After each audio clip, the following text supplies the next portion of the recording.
Então, vamos começar uma discussão do que a gente entende por hidrodinâmica, ou seja, os fluidos em movimento.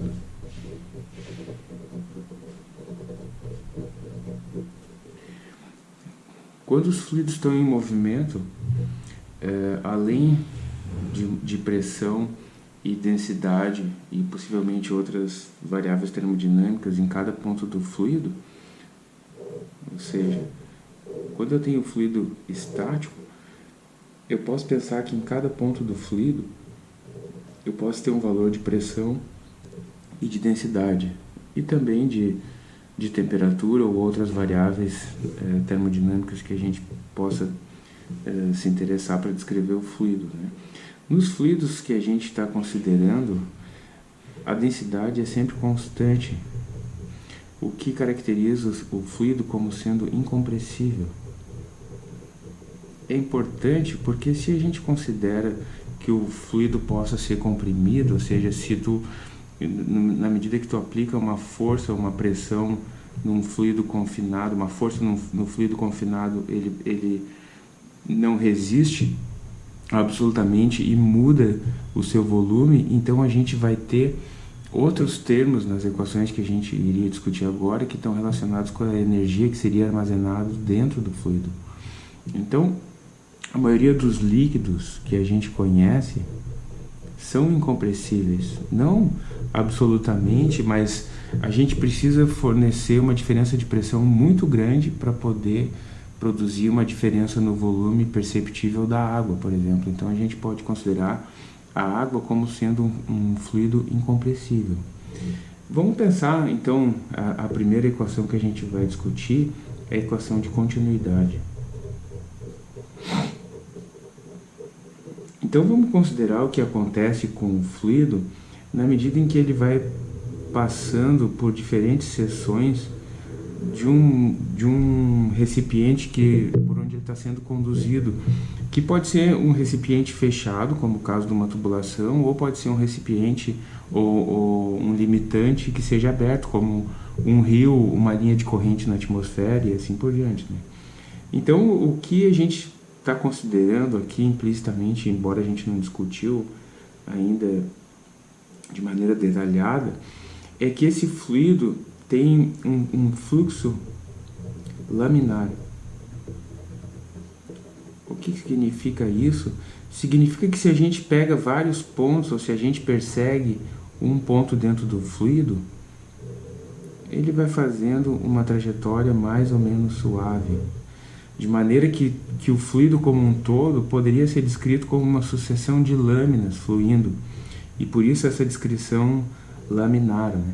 Quando eu dei um exemplo algumas aulas atrás em que eu peguei uma pilha de papéis e inclinei a pilha e os papéis foram se deslocando um por cima dos outros, ele está começando, a pilha de papéis está começando a ter um comportamento de fluido, né? Claro que ainda é um sólido ou vários sólidos que se movimentam um com relação aos outros, né? Perante uma força de cisalhamento, mas já começa a ter um comportamento de fluido, né? Então, se a gente pega duas partículas próximas, né, ou dois pontos próximos do fluido e vai acompanhando essas partículas, daqui a algum tempo, a separação entre elas vai crescendo ou vai diminuindo de maneira mais ou menos comportada, ou de maneira linear, de certa forma, né? Se nos fluidos em que a gente permite uma variação muito abrupta no fluxo, digamos que o fluido está fluindo nessa direção e tem um obstáculo. Então o que vai acontecer? As partículas que estão imediatamente atrás do obstáculo vão ser freadas e as que estão imediatamente após o obstáculo vão passar. Então vai gerar um gradiente de velocidade muito intenso aqui, né? Porque essas partículas aqui que pararam vão, pela interação com as vizinhas, vão tentar travar as outras. E as outras, com a interação com as vizinhas acima, vão tentar seguir. Então vai gerar um gradiente de velocidade muito grande e o fluido vai se desviar dessa forma, que vai arrastar o fluido que está na vizinhança dessa forma e assim sucessivamente.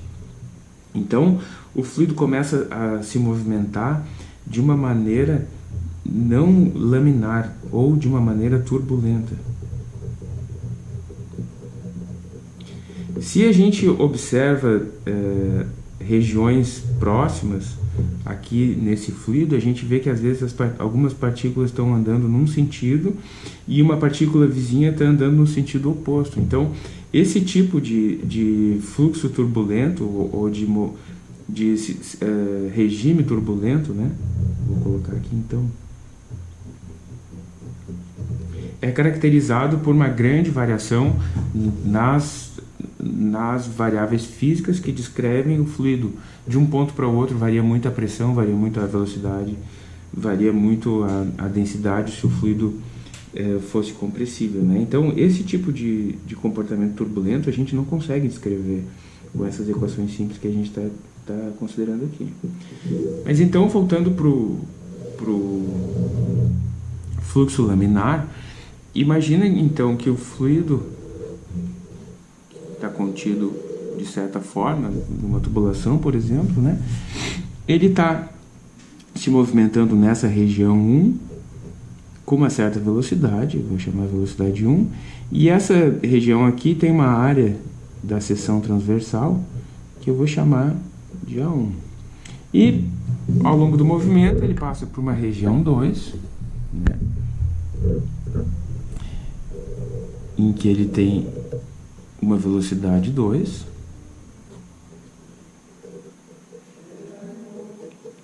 e a área da seção aqui é escrita dessa forma. Bom, se passa um certo intervalo de tempo, ΔT, essa região que está aqui, imagina que eu pudesse marcar ela de alguma forma, ela vai se deslocar por esse tanto. Então, quanto que é essa distância que ela se deslocou? Velocidade vezes tempo. E depois de um tempo, se essa mesma região vier para cá, e eu considero o mesmo instante de tempo, ou se eu considerasse duas regiões marcadas simultaneamente e esperasse passar um intervalo de tempo, essa região aqui vai se deslocar para cá. E ela vai ter andado aqui a velocidade vezes o intervalo de tempo. Bom, o que a gente precisa considerar é o seguinte: imagina que essa região se deslocou para cá, enquanto que essa se deslocou para cá. Se a gente está considerando que não tem nenhuma entrada, nenhuma saída de fluido, fontes ou sorvedouros, e aqui nessa região, cada vez que eu coloco um pouco de fluido nessa extremidade, e se o fluido é incompressível, eu tenho que tirar a mesma quantidade de fluido dessa extremidade. Ou seja, se eu boto um elemento de volume aqui, né, esse elemento de volume vai tomar o lugar de outro que está aqui dentro, que vai tomar o lugar de outro, e vai ter que sair o mesmo elemento de volume na outra extremidade. Né? O fato de que o fluido é incompressível, e a gente chama isso de continuidade, né? O que acontece então é que se eu desloquei essa seção aqui daqui até aqui, tá? Isso vai me produzir, ou eu descrevi um certo volume, eu desloquei um certo volume de fluido que corresponde a esse tamanho, né? Que é então A1 V1 ΔT, né? A área da base vezes a altura. Esse mesmo volume propiciou o deslocamento desse volume que está lá na outra seção, que eu vou chamar de V2, que é então a área da base vezes a altura. Agora, de acordo com esses argumentos que eu estava desenvolvendo, né, que o volume que entra aqui é o mesmo volume que sai lá, se eu desloco um certo volume nessa região, o mesmo volume tem que se deslocar aqui. Então, esse volume tem que ser igual a esse. Ou seja, o mesmo volume que eu empurrei para frente aqui vai acabar empurrando um outro volume lá na frente que é igual ao volume inicial. Então, V1 A1 ΔT é igual V2 A2 ΔT. Como o tempo é igual para os dois, eu acabo tendo a equação de continuidade, que me diz o seguinte: o produto entre a velocidade e a área da seção transversal é constante ao longo da tubulação.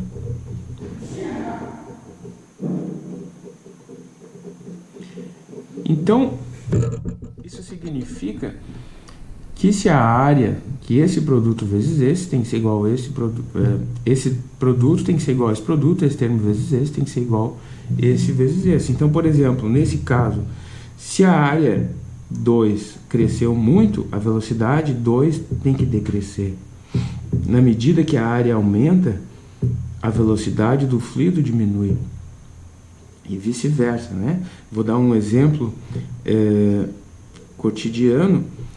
A gente tem uma mangueira de jardim em que tem água fluindo a uma certa velocidade. Quando a gente quer jogar a água mais longe, a gente interrompe parte da saída da mangueira e o que acontece é que a água jorra mais longe. O que a gente está fazendo? Inicialmente a área que tinha um determinado valor. Quando eu coloquei o dedo na frente da saída, eu diminuí a área. E então, para manter o produto, como eu diminuí a área, a velocidade 2, como eu diminuí a área, a velocidade tem que aumentar. Né? Em que unidades, o que significa esse produto? Então, metro por segundo vezes metro ao quadrado. Né? Velocidade vezes área. Então, unidades é metro cúbico por segundo, ou seja, volume por tempo. Tá? Isso é fluxo.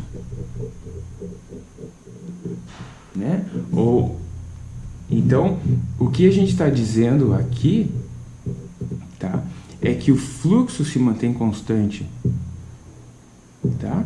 E essa quantidade chamada velocidade vezes área é fluxo ou vazão. Às vezes fluxo tem outra unidade envolvida, né? Então a gente pode dizer que a vazão é constante.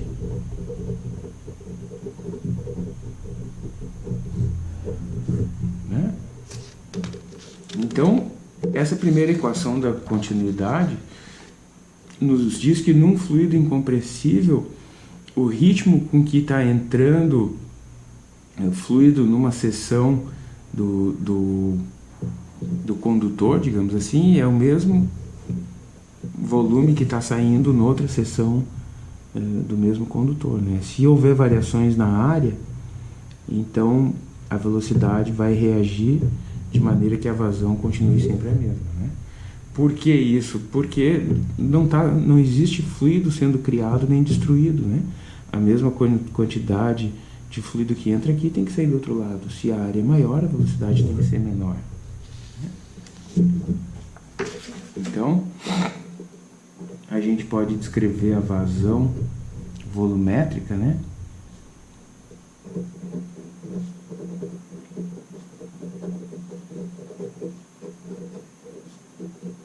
Como a área vezes a velocidade. E a gente pode escrever então que a vazão é constante numa tubulação. Além da vazão volumétrica, a gente poderia escrever a vazão de massa. Como que eu transformo? Então lembrem que as unidades dessa vazão é metro cúbico por segundo, né? Volume por segundo, por tempo. Como que eu transformo volume em massa? Eu multiplico pela densidade. Então a gente, num fluido incompressível, a vazão de massa também é constante. Nota que as unidades da vazão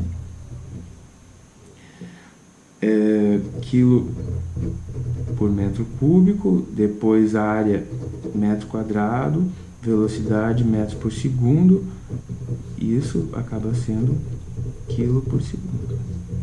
Então, enquanto a vazão volumétrica te dá a quantidade de volume que atravessa a seção transversal por unidade de tempo, a vazão de massa te dá a quantidade de massa que atravessa a seção transversal por unidade de tempo, tá? Como o fluido é incompressível, uma está ligada à outra, simplesmente multiplicando pela densidade, né? Bom, a outra equação que é muito importante, que vai me descrever o equilíbrio de energia dentro do fluido, é a equação de Bernoulli.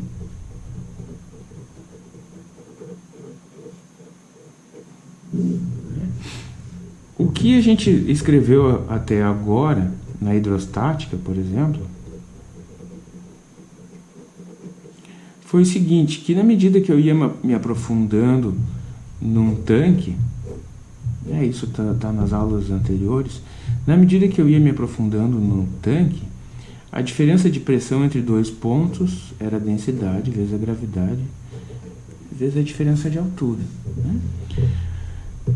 Para a gente ser um pouco mais coerente com as nossas coordenadas, vamos colocar da seguinte forma. Digamos que eu tenho... A gente estava só preocupado com a altura até então, porque a gente queria saber como mudava a pressão com a profundidade. Mas vamos colocar isso de maneira um pouco mais correta agora. Imagina que o meu eixo Y está direcionado para cima, eu estou dentro de um fluido, né? Então eu tenho Y2, Y1, né?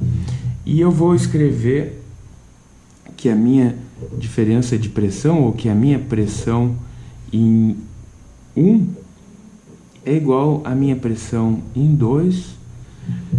Agora, antes a minha profundidade crescia na medida que eu ia indo mais fundo no fluido. Agora é ao contrário, né? Como o meu Y está para cima, na medida que eu vou indo para dentro do fluido, a minha coordenada vai diminuindo. Então, a pressão em 1 é maior ou menor que em 2? É maior. Então, a gente deveria colocar que a pressão em 1 é a pressão em 2 mais ρg delta y, onde o delta y é igual ao y2 menos y1, que é positivo, né? Então, se eu quero escrever um delta P no mesmo formato que eu estou fazendo com y, 2 menos 1, né? Eu teria que colocar então P1 menos P2, passei para cá, é igual ρg delta y, que fica menos delta P é igual ρg delta y. Nota que se eu estou escrevendo delta y assim, ponto 2 menos o ponto 1, quando eu for escrever o delta P na mesma equação, eu tenho que manter a mesma coerência, né? 2 e 2, 1 e 1. Né? Então, no final das contas, se eu quiser colocar meu eixo Y dessa forma, eu teria que escrever dessa maneira. E por que aparece um sinal menos? Simplesmente porque na medida que eu vou descendo em Y, ou seja, que o meu Y vai diminuindo, o meu P vai aumentando, né? Na medida que o meu Y vai diminuindo, nota, o Y diminui para cá, mas o meu P está aumentando. Então, a coordenada P e Y têm direções opostas, e por isso que aparece esse menos aqui. Por que eu estou colocando isso dessa forma? Para ficar um pouco mais correto e a gente escrever a equação de conservação de energia de um fluido, né? Na mecânica, a gente tinha o teorema trabalho-energia cinética e energia potencial, ou o teorema trabalho-energia, dizia o seguinte, né? Que a maneira de modificar a energia mecânica total de um sistema, né, era realizando o trabalho sobre ele. A gente poderia colocar isso ainda de maneira mais explícita, né? A energia cinética, vou colocar, e a energia potencial.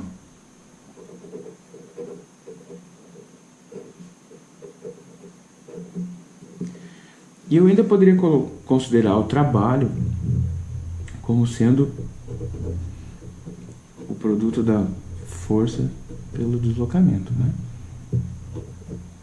Eu estou simplificando bastante aqui as coisas, considerando que a força é constante, né? Porque na verdade a gente deveria escrever que um acréscimo infinitesimal no trabalho é vezes a força vezes um acréscimo infinitesimal no deslocamento, né? Porque uma vez que a força não seja constante, a gente teria que integrar esses dois lados para obter o trabalho correspondente. Mas eu estou simplificando só para a nossa discussão ficar um pouco mais direta aqui, né? Depois a gente poderia voltar e refazer isso de maneira um pouco mais correta, né? Mas para desenvolver o argumento eu acho que está suficiente dessa forma, né? Então, a gente poderia escrever força vezes deslocamento. Estou considerando dois pontos, né, ou duas situações diferentes de um mesmo sistema. E agora, o que a gente tem que fazer? Adaptar essa expressão para trabalhar com fluidos, como a gente fez lá no início da hidrostática. Ou seja, se eu estou trabalhando com fluidos, o conceito de força não é mais muito útil, né? Mas eu tenho que substituir pelo conceito de pressão, né? Então, nesse caso, eu poderia considerar a pressão vezes área. Da mesma forma, eu estou trabalhando com massa, eu teria que substituir a ideia de massa pela de densidade num certo volume, né? Então aqui eu até poderia colocar a igualdade, né? Massa, densidade vezes volume. Então eu poderia escrever pressão vezes área vezes deslocamento é igual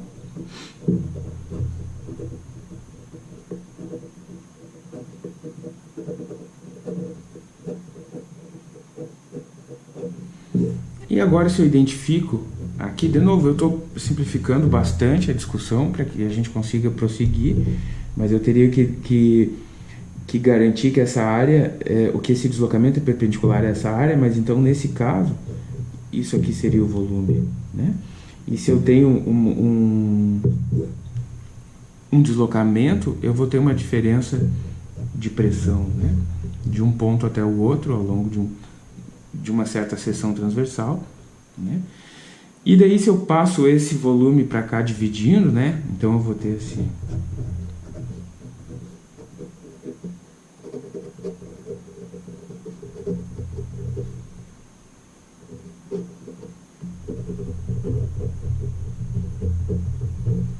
Se eu passo o volume agora dividindo, eu acabo com a seguinte equação. Onde está a massa por volume e densidade.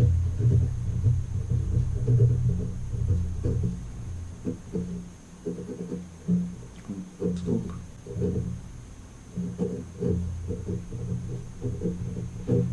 Que é basicamente a equação de Bernoulli, né? Então,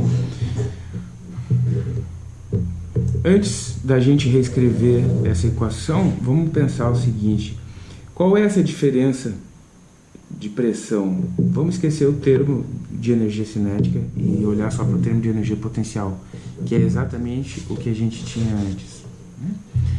Então, vamos pensar, na medida que eu vou de y2 para y1, né? O que acontece com a pressão? Ela aumenta, né? Então, eu poderia, para ser coerente aqui na equação, escrever isso de mais de uma maneira, né?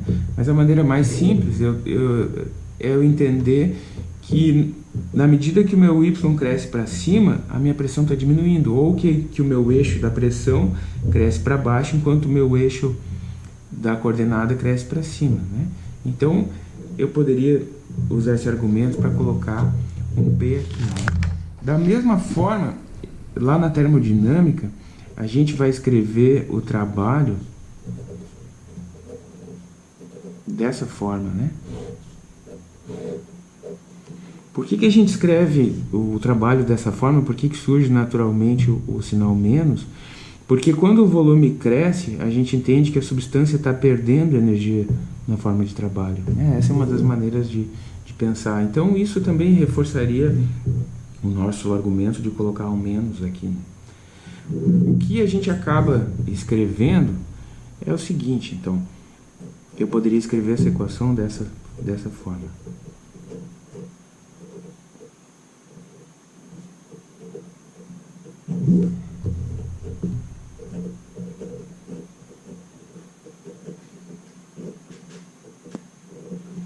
Igual a zero.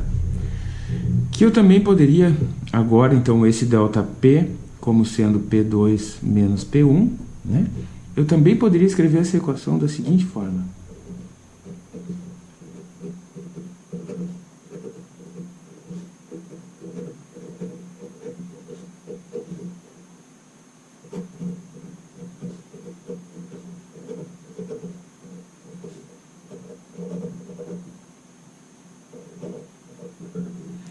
O que está me dizendo, o que essa equação está me dizendo, olha, inicialmente eu escrevi ela da seguinte forma, que a variação da pressão era correspondida por uma variação da velocidade ou na altura, né? Em outras palavras, sempre que eu tinha uma variação na velocidade do fluido ou na altura em que o fluido está com relação ao campo gravitacional, eu tenho uma variação na pressão. Mas como que eu equaciono isso de uma maneira só? Se todas essas variações correspondem a zero, significa que essa quantidade que está implícita aqui é constante, que foi justamente como eu reescrevi aqui. Se eu tenho P2 menos P1, V2 ao quadrado menos V1 ao quadrado, Y2 menos Y1, significa que eu passando todos os dois para um lado, todos um para o outro, eu vou ter uma igualdade. Eu não disse quem é o ponto 2 e quem é o ponto 1 dentro do fluido. A gente está falando isso de maneira simbólica, né? Não foi específico com relação a isso. Isso significa que eu poderia escolher esse ponto 1 e esse ponto 2 em qualquer ponto do fluido. O que me leva a concluir que essa quantidade que está aparecendo aqui é constante em qualquer parte do fluido. Ou seja, eu vou tirar os índices agora, né? Na medida que eu ando no fluido, essa soma tem sempre o mesmo valor. Por que isso? Porque da onde que eu parti? Da conservação de energia, né? Então, o que essa equação está me dizendo é que sempre que eu tiver mudança na velocidade do fluido, eu vou ter uma contrapartida ou na pressão ou no nível em que o fluido está com relação ao campo gravitacional. E de forma análoga com as outras quantidades. Sempre que eu tiver uma variação no nível que o fluido está com relação ao campo gravitacional, eu vou ter uma contrapartida na velocidade ou na pressão, ou em ambas. Tá? O que acontece? Vamos voltar a essa primeira forma. Então a gente pode escrever essa equação de três formas diferentes. A gente pode expressar a equação de Bernoulli de três formas diferentes.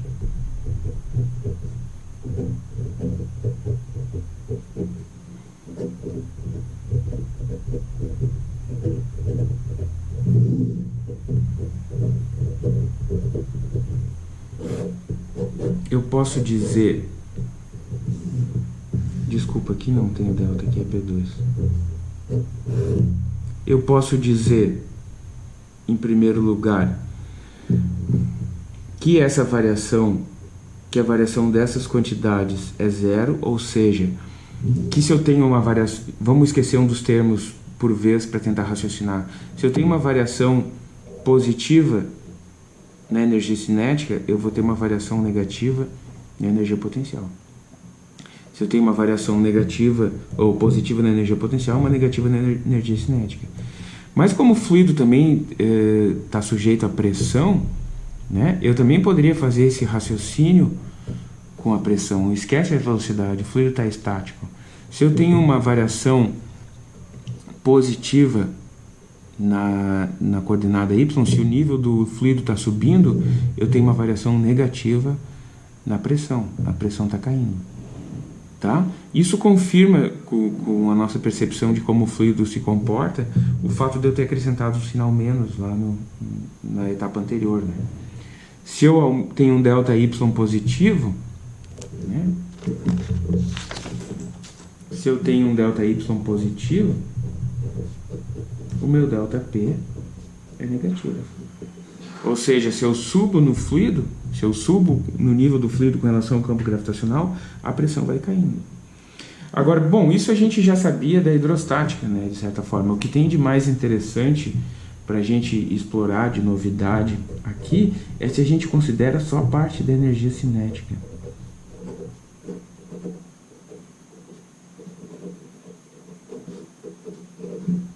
Vamos considerar que o H é constante, ou Y, ou como a gente resolve chamar o nível em que o fluido está, né? Ou seja, aquele delta, esse delta Y aqui é constante, né? Não vai mudar isso. Então, o que a gente pode escrever aqui é o seguinte.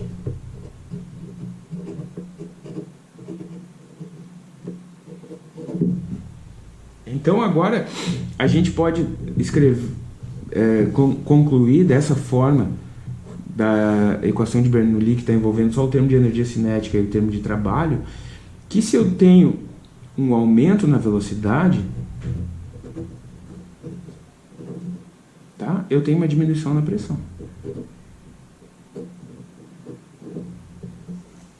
Tá?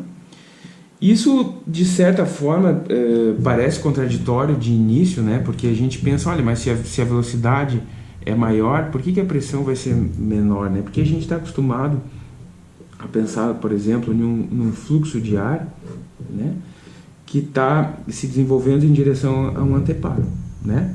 Então, o que acontece? Quanto maior essa velocidade, maior vai ser a pressão sentida nesse anteparo.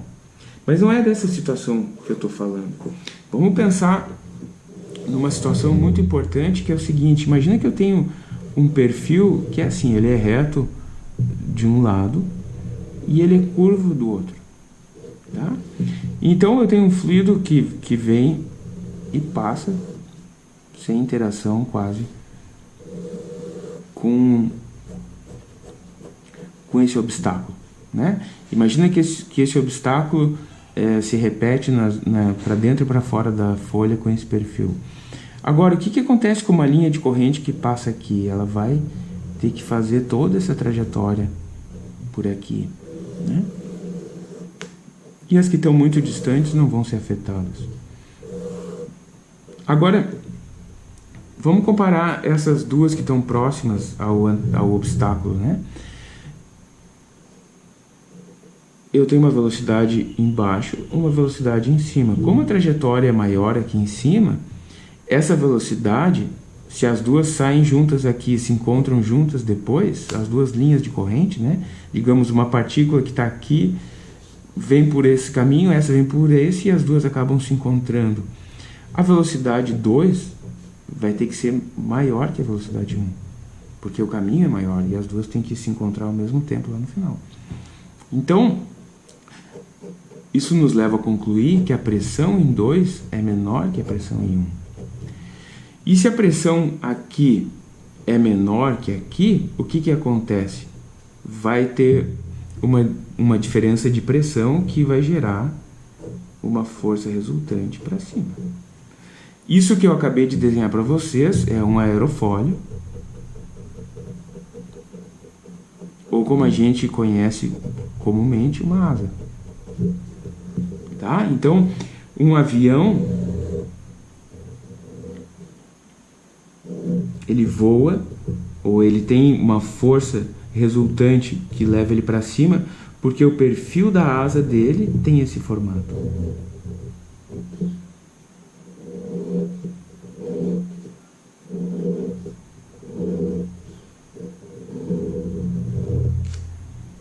Certo?